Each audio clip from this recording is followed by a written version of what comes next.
And so the courier who had cheated death in the cemetery outside Good Springs cheated death once again, and the Mojave wasteland was forever changed. Mr. House's Securitron army took control of Hoover Dam and the Strip, pushing both the Legion and the exhausted NCR out of New Vegas.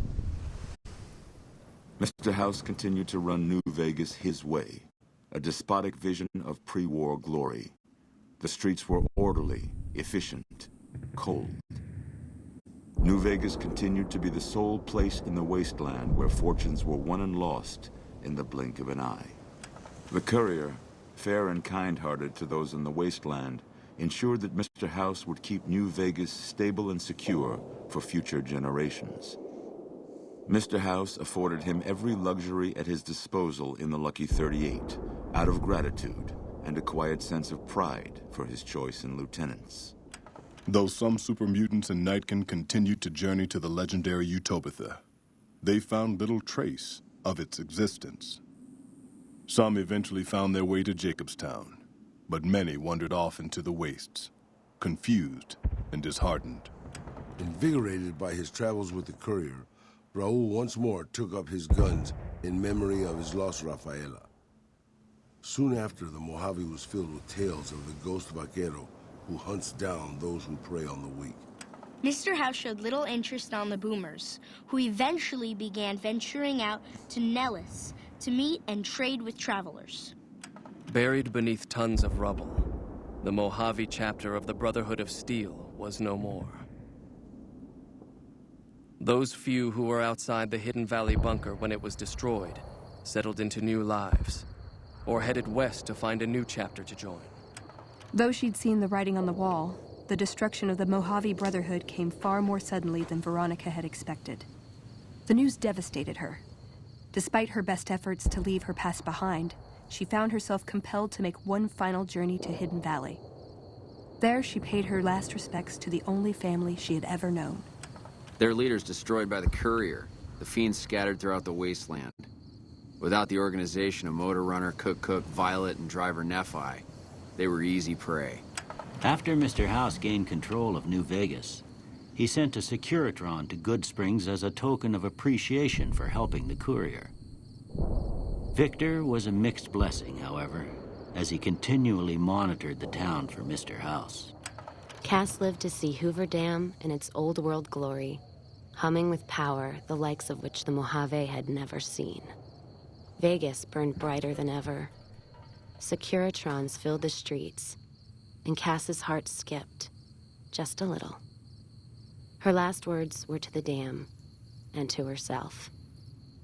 We were going full speed ahead, but facing backwards the whole time.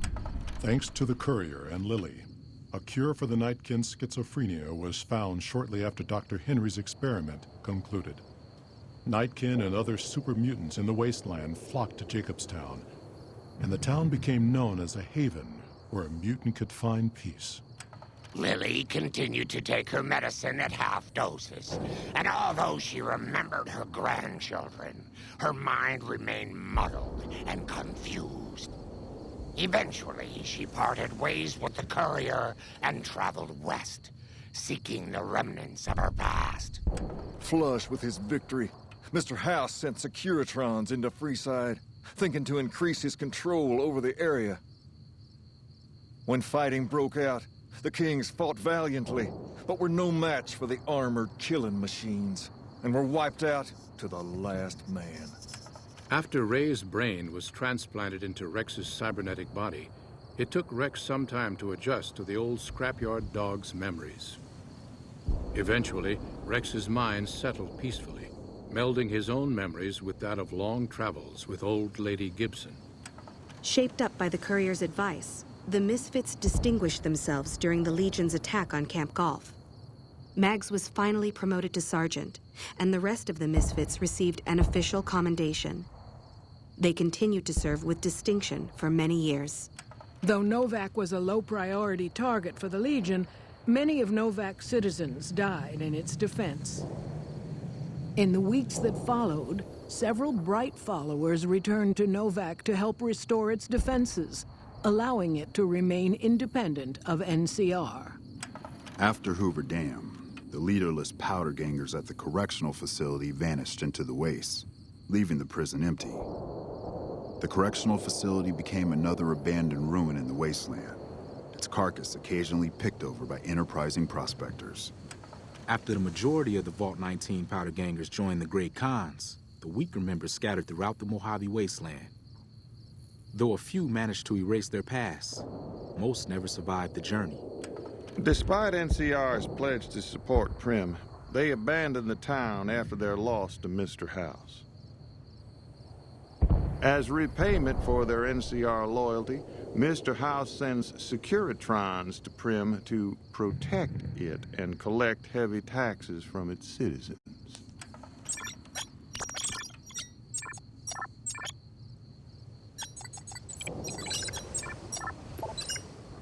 And so the courier's road came to an end, for now. In the new world of the Mojave Wasteland, fighting continued, blood was spilled, and many lived and died just as they had in the old world. Because war never changes.